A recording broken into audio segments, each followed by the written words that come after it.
بسم اللہ الرحمن الرحیم ان اللہ وملائکتہ یصلون علی النبی یا ایھا الذین آمنوا صلوا علیہ وسلموا تسلیما مل کے پڑھیے الصلاۃ والسلام علیک یا سیدی یا رسول اللہ وعلی آلک واصحابک یا سیدی یا حبیب اللہ الصلاۃ والسلام علیک یا سیدی یا رحمت رب العالمین وعلی آلک واصحابک یا سیدی یا خاتم الانبیاء والمرسلین۔ معزز سامعین و ناظرین، آج سورہ البقرہ کی آیت نمبر 30 کی تفسیر آپ کی خدمت میں عرض کروں گا۔ اللہ جل مجدہ الکریم نے آیت نمبر 30 کے اندر حضرت آدم علیہ السلام کی پیدائش کا ذکر کیا۔ ارشاد فرمایا وَإِذْ قَالَ رَبُّكَ لِلْمَلَائِكَةِ، یاد کرو جب آپ کے رب نے فرشتوں سے کہا اِنِّي جَاعِلٌ فِي الْأَرْضِ خلیفہ، کہ میں زمین کے اندر اپنا ایک نائب بنانے والا ہوں۔ قالوا، فرشتے بولے اتجعل فیہا، اے اللہ کیا تم زمین میں بنائے گا اس کو نائب، من یفسد فیہا، جو زمین میں فساد کرے گا، یعنی ان کی نسل سے لوگ آ کر زمین میں فساد کریں گے، ویسفک الدماء، اور خون ریزی کریں گے، ونحن نسبح بحمدک ونقدس لک، اے اللہ ہم تیرے حمد کے ساتھ پاکی بھی بیان کرتے ہیں اور ہم تیری تسبیح کو سراہتے بھی ہیں۔ قال، رب تعالیٰ نے ارشاد فرمایا انی اعلم ما لا تعلمون، فرشتوں جو میں جانتا ہوں وہ تم نہیں جانتے۔ ابھی اللہ تعالیٰ نے جناب آدم علیہ السلام کو پیدا نہیں کیا، ابھی پیدا کرنا ہے۔ اللہ تعالیٰ نے فرشتوں کو بتلایا تو فرشتوں نے کہا مالک ایسے کو نائب بنائے گا جو بعد میں جس کی نسل سے لوگ آگے قتل و غارت بھی کریں گے، زمین میں فساد بھی کریں گے۔ یہاں پر بڑے سارے لوگ یہ کہہ اٹھتے ہیں کہ فرشتوں نے انسان کی تخلیق پر اعتراض کیا۔ یاد رکھے فرشتے معصوم ہیں، فرشتے گناہ نہیں کرتے، اور نہ ہی انسانیت کی تخلیق پر فرشتوں نے اعتراض کیا، بلکہ فرشتے یہ بات کر کر انسان کی تخلیق کی حکمت کو دریافت کر رہے تھے کہ مالک جس انسان کو پیدا کرے گا اس کی پیدائش کی حکمت کیا ہے۔ اور یہاں ایک بڑا دلچسپ سوال انسان کے ذہن میں آتا ہے، وہ سوال یہ ذہن میں آتا ہے کہ آخر فرشتوں کو کیسے پتہ چلا کہ انسان دنیا پہ آئے گا اور قتل و غارت بھی کرے گا، فساد بھی کرے گا، خون ریزی کرے گا؟ آخر فرشتوں کو کیسے پتہ چلا؟ اس کے دو جواب ہیں۔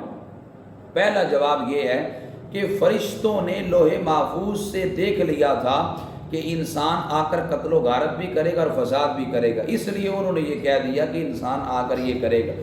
دوسرا جواب یہ ہے کہ انسان کے اندر اللہ تعالیٰ نے شہوت کے مادے کو رکھا، اب جو مادہ اللہ تعالیٰ نے پہلے جنوں کے اندر بھی رکھ دیا تھا تو فرشتوں نے انسان کو جنوں پہ قیاس کیا کہ جنوں کے اندر شہوت کا مادہ رکھا تو وہ قتل و غارت سے باز نہ آئے، فساد مچانے سے باز نہ آئے، وہی شہوت کا مادہ اس انسان کے اندر بھی ہے تو یہ کیسے قتل و غارت سے باز آئے گا، یہ کیسے فساد سے باز آئے گا؟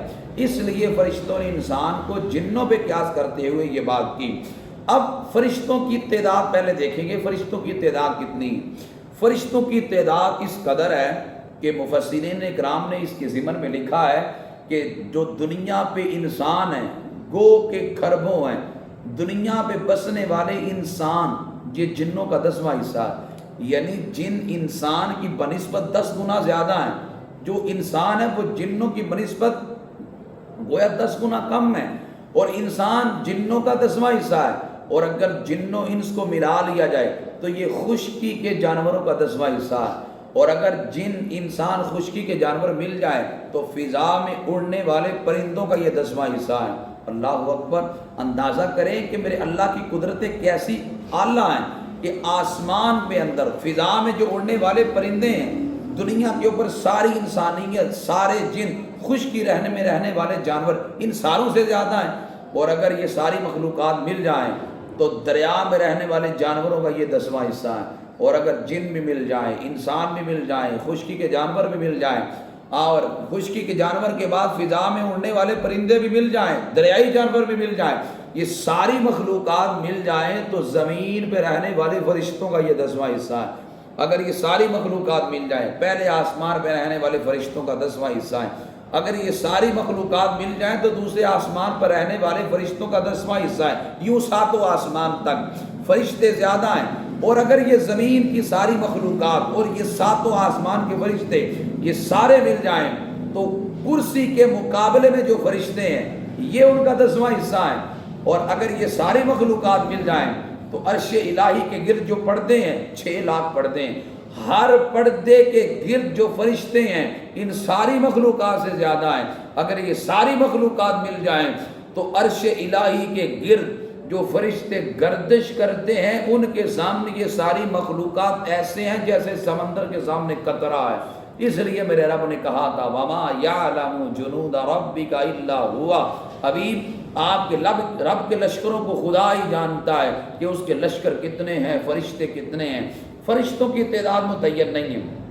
دوسری بات یہ فرشتے کی تعریف کیا ہے؟ فرشتے کی تعریف یہ ہے جسم نوری یتشکل باشکال مختلفۃ لا یذکر ولا یؤنث، فرشتہ ایک نوری مخلوق ہے جو مختلف شکلیں اختیار کر سکتا ہے، لیکن فرشتوں کے اندر مذکر اور مؤنث نہیں ہوتے، یہ کھاتے پیتے نہیں ہیں، آرام نہیں کرتے، ان کا جو خوراک ہے وہ ذکر الہی ہے، ہر وقت اللہ کے ذکر میں مصروف اور اللہ کے ذکر میں ماہر رہتے ہیں۔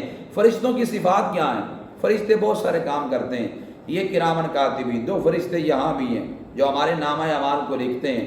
کچھ فرشتے ہیں جو زمین کی سیر کرتے ہیں، جہاں ذکر کے حلقے تلاش کرتے ہیں، ذکر کے حلقے مل جاتے ہیں، ان ذکر کے حلقوں کو اپنے رحمت کے پروں سے ان کو ڈانپ لیتے ہیں۔ اور فرشتوں کی صفات اور بھی بہت زیادہ ہیں۔ ہوا یوں تھا کہ ابتدا کے اندر جب اللہ تعالیٰ نے فرشتوں کو پیدا کیا، کچھ فرشتے آسمان پہ تھے اور جنوں کو اللہ تعالیٰ نے زمین پر ٹھہرایا اور سارے فرشتوں کو آسمان پہ ٹھہرایا۔ اور یہ بات ہے آدم علیہ السلام کو پیدا کرنے سے 60,000 سال پہلے کی، اللہ نے فرشتوں کو پیدا کیا اور جنوں کو زمین پہ آباد کیا۔ 7,000 سال تک جن زمین پر آباد رہے۔ 7,000 سال کی آبادی کے بعد جنوں نے زمین پہ قتل و غارت شروع کر دی۔ رب تعالیٰ نے عزازیل جو بعد میں ابلیس اور لعین بنا، اللہ تعالیٰ نے عزازیل کی نگرانی میں فرشتوں کی جماعت کو بھیجا، فرمایا ان جنوں کو جو سرکش ہیں ان جنوں کو مار مار کر جزیروں کی طرف بھگا دو۔ جزیروں کی جانب بھگا دیا گیا۔ اللہ تعالیٰ نے زمین کو اور پہلے آسمان کی بادشاہت اس عزازیل کو دے دی، تو اس کے دل میں خیال آیا میں تو بادشاہ ہوں، بس یہاں سے تباہی کا سلسلہ گویا اس کے لیے شروع ہو چکا تھا کہ اس نے کہا میں، اور اللہ تعالیٰ نے فرشتوں کو بڑی قوت عطا فرمائی ہے، بڑی بڑی شان عطا فرمائی ہے، گو کہ فرشتوں کو بڑی طاقت عطا کی ہے، لیکن نبوت کی طاقت فرشتوں کی طاقت سے کئی گنا زیادہ ہے۔ کیا آپ نے بخاری کی وہ حدیث نہیں سنی کہ حضرت اسرائیل علیہ السلام جب حضرت موسیٰ کی روح قبض کرنے کے لیے آئے، جناب موسیٰ علیہ السلام نے تھپڑ سیدھ کر ان کی آنکھ کا ڈھیلا باہر نکال دیا، پتہ چلا نبوت کی جو قوت ہے وہ فرشتوں کی قوت سے زیادہ ہے۔ اور پھر امام اسماعیل حقی نے بڑی خوبصورت بات لکھی ہے، بڑی قابل غور بھی ہے، دل کے کانوں سے سننا اور اس بات کو اپنے ذہنوں میں محفوظ بھی کرنا۔ حضرت اسرائیل علیہ السلام کا جناب یعقوب علیہ السلام سے دوستانہ تھا، ان سے یارانہ تھا۔ اکثر حضرت اسرائیل علیہ السلام جناب یعقوب علیہ السلام کو ملنے کے لیے آتے۔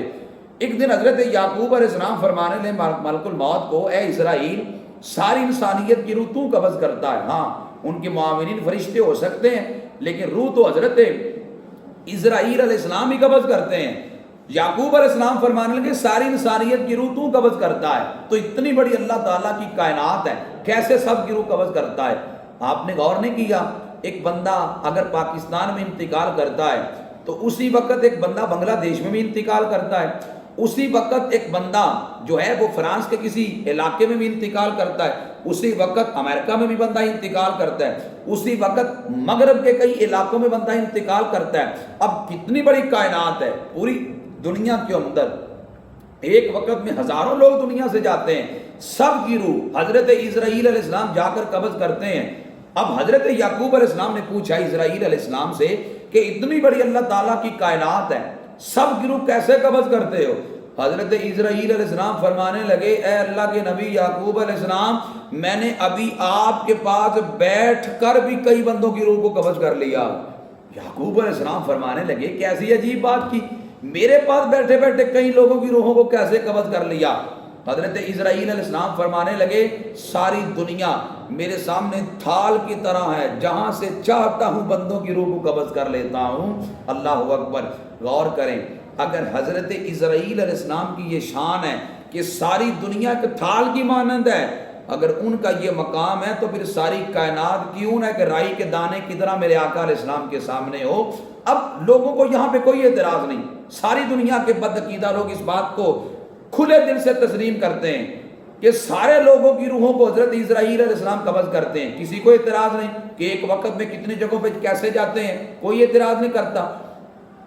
باری نبی علیہ السلام کی آتی ہے تو یہ سارے اعتراض یاد آ جاتے ہیں۔ میں تو اگلی بات کرتا ہوں، میں کہتا ہوں جب بندہ نماز پڑھنے کا ارادہ کرے تو مجھے بتائیں کیا شیطان نماز سے روکتا ہے کہ نہیں، نیکی کے کام میں رکاوٹ بنتا ہے کہ نہیں؟ اب دیکھو اب دنیا کتنی بڑی ہے، بندہ گھر بیٹھے دل میں نیکی کا ارادہ کرتا ہے، شیطان کو پتہ چل جاتا ہے پوری دنیا کے نقشے کے اندر ایک ملک پاکستان ہے، ملک پاکستان کا ایک صوبہ پنجاب ہے، صوبہ پنجاب کا ایک شہر مرید کے ہے، اس شہر مرید کے کا ایک محلہ حدوں کے ہے، اس کی گلی نمبر 4 ہے، گلی نمبر 4 میں مکان نمبر 5 ہے، مکان نمبر 5 میں 4 بھائی رہتے ہیں، تیسرے بھائی کے دل میں نماز فجر پڑھنے کا خیال آیا ہے، اب شیطان کو پتہ چل جاتا ہے خیال آ گیا ہے میں نے جا کر گمراہ کرنا ہے۔ میں کہتا ہوں شیطان کی قوت تم کھلے دل سے تسلیم کرتے ہو، ہمارے دل میں آنے والے خیال کا شیطان کو علم ہو جاتا ہے۔ میں کہتا ہوں کہ شیطان کو علم ہے، مدینے کے تاجدار کو علم نہیں ہے؟ نادانو تمہارے گھٹیا علم پہ تف ہے کہ تم شیطان کے علم کو تو مانتے ہو اور اللہ کے رسول علیہ السلام کے علم کا تم کیسے انکار کرتے ہو؟ اس وجہ سے ہم کہتے ہیں رب نے اپنے حبیب پاک کو کتنا علم عطا کیا، رب کہتا ہے وَعَلَّمَكَ مَا لَمْ تَكُنْ تَعْلَمْ، حبیب جو آپ نہیں جانتے تھے ہم نے ہر شے کا علم آپ کو عطا کر دیا ہے۔ اس لیے فرشتوں کو بھی اللہ نے بڑی طاقتیں عطا فرمائی ہے، اور فرشتوں کو اللہ تعالیٰ نے فرمایا کہ میں اپنا ایک نائب پیدا کرنے والا ہوں۔ جناب آدم علیہ السلام کے بارے میں بات کی، اب آدم علیہ السلام کی پیدائش کیسے ہوئی میں اس کو بھی عرض کرنا چاہتا ہوں۔ اللہ تعالیٰ نے جب آدم علیہ السلام کو پیدا کرنا تھا تو رب تعالیٰ نے حضرت جبریل امین کو فرمایا کہ زمین سے ایک مٹھی بھر خاک اور مٹی لے کے آؤ، جو سفید بھی ہو، سیاہ بھی ہو، سرخ بھی ہو، میٹھی بھی ہو، اور وہ کئی رنگوں پہ مشتمل ہو، وہ کھاری بھی ہو، وہ سارے رنگوں کی ہو، وہ لے کر آئیں۔ جناب جبریل امین زمین سے مٹھی بھر مٹی لینے لگے، مٹی نے پوچھا، زمین نے پوچھا کیوں لے کے جا رہے ہو؟ ساری بات بتائی، زمین کہنے لگی رب کا واسطہ دیتی ہوں مٹی نہ لے کے جائیں کہ مجھے کل کو جہنم کے اندر جلنا پڑے گا، تو خدا کا واسطہ نہ لے کے جاؤ۔ جب اس نے رب کا واسطہ دیا، رب کی قسم دی، جناب جبریل امین واپس لوٹ گئے، رب تعالیٰ نے حضرت میکائیل علیہ السلام کو بھیجا، زمین سے مٹی لینے لگے، زمین نے وہی قسم ڈالی، چھوڑ کے چلے گئے۔ پھر حضرت اسرافیل کو بھیجا، زمین نے وہی قسم ڈالی، رب کا واسطہ دیا، چھوڑ کے چلے گئے۔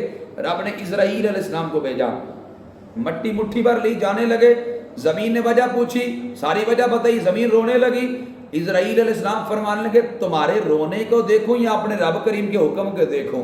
آپ مٹی لے گئے، رب نے فرمایا اے اسرائیل تو مٹی لے آیا ہے، لہذا مٹی کو سپرد بھی تو نہیں کرنا ہے، لہذا جس جگہ بندہ دفن ہوتا ہے اسی جگہ کی مٹی سے بندے کی تخلیق ہوتی ہے، اس لیے بندہ اسی زمین پہ جا کر لوٹتا ہے۔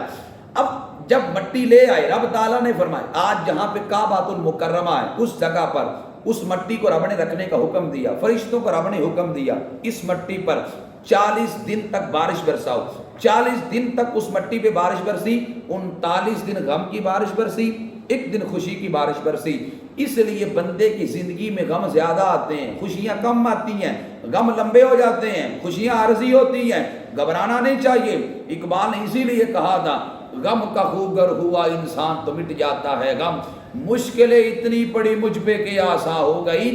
جب بندہ غم کا عادی ہو جاتا ہے پھر غم پریشان نہیں کرتا، جب بندہ خوشی کا عادی ہوتا ہے غم آ جائے تو پریشان ہو جاتا ہے۔ اس لیے اپنے آپ کو غم کا عادی کرے، زندگی میں تکلیف آئیں گی، پریشانیاں آئیں گی، غم آئیں گی، گھبرانا نہیں، ہر میدان میں رب کا شکریہ ادا کرنا ہے، پھر اللہ اپنی رحمتوں کے خزانے بندوں کے لیے کھول دیتا ہے۔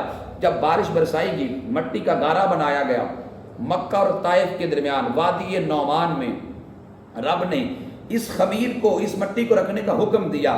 جب مٹی کو وہاں پہ رکھا گیا، اللہ نے اپنے دست قدرت کے ساتھ جناب آدم علیہ السلام کے پتلے کو تیار کیا۔ جب جناب آدم علیہ السلام کا پتلا تیار ہوا، فرشتے دیکھنے آئے۔ اب دیکھو صورت رب نے بنائی تھی، پھر کتنی سونی بنائی ہوگی۔ فرشتے دیکھنے آئے، فرشتوں نے کوئی ایسا انسان پہلے دیکھا ہی نہ تھا، فرشتے بڑے حیران تھے۔ ابلیس لعین کو بھی پتا چلا، دیکھنے آیا، جب دیکھنے لگا تو کہنے لگا یہ تو اندر سے بڑا کھوکھلا ہے، لگتا یوں ہے یہ جب پیٹ بھر کے کھا لے گا تو چل نہیں سکے گا، نہ کھائے گا تو پھر بھی چل نہیں سکے گا۔ تو دیکھ کر کہنے لگا ہاں اس کے بائیں طرف، پسلیوں کی بائیں طرف، سینے کے بائیں طرف ایک بند کوٹھری ہے جس کو دل کہتے ہیں۔ کہنے لگا لگتا ہے یہی لطیفہ ربانی ہوگا، یہی اللہ کی تجلی گاہ بنے گا۔ بالآخر رب نے حکم دیا روح کو کہ آدم علیہ السلام کے پتلے میں داخل ہو جاؤ۔ روح سر سے داخل ہونے لگی، جب سر میں روح آئی تو چھینک آئی، جب چھینک آئی تو حضرت آدم علیہ السلام نے الحمدللہ کہا۔ رب نے فرمایا یرحمک اللہ، آج بھی یہ کہنا سنت ہے۔ آدھے وجود میں جب حضرت آدم علیہ السلام کی روح آ گئی، حضرت آدم علیہ السلام یوں جلدی سے کھڑے ہونے لگے، جب گر پڑے کیونکہ نیچے والے وجود کے حصے میں ابھی تک روح نہیں پہنچی تھی تو گر پڑے۔ رب تعالیٰ نے فرمایا انسان جلد باز پیدا کیا گیا ہے۔ جب پورے وجود کے اندر روح پہنچ گئی، رب نے فرمایا فرشتوں کو جا کر سلام کرو۔ فرشتوں کو جا کر سلام کیا، کہا السلام علیکم ورحمۃ اللہ، فرشتوں نے جواب دیا۔ رب نے فرمایا یہ تمہارا اور تمہاری اولاد کا سلام ہے۔ کہا یا اللہ میری اولاد، ابھی تو نہیں پتا تھا میری اولاد۔ رب تعالیٰ نے اپنے دست قدرت کے ذریعے قیامت تک آنے والی جتنی اولاد تھی وہ ساری نکالی۔ جناب آدم علیہ السلام نے سب کا ملاحظہ کیا، اور پھر جب آدم علیہ السلام کو رب تعالیٰ نے پیدا فرمایا، بعد کے اندر ساری چیزوں کے نام اللہ نے آدم علیہ السلام کو سکھا دیے، اور بعد کے فرشتوں کو بتایا سچے ہو تو تم بھی چیزوں کے نام بتاؤ۔ فرشتے کہنے لگے مالک ہم تو نہیں جانتے۔ اب کتنی چیزوں کا رب نے علم سکھایا، کتنے پیشوں کا علم رب تعالیٰ نے دیا، کتنی زبانوں کا علم رب تعالیٰ نے حضرت آدم علیہ السلام کو دیا۔ انشاءاللہ ہم تفصیل کے ساتھ کل اس پہ بات کریں گے۔ دعا کرتا ہوں کہ اللہ تعالیٰ مجھے اور آپ کو قرآن و سنت کی تعلیمات پر دل و جان سے عمل کی توفیق عطا فرمائے۔ وما علیہ الا البلاغ المبین۔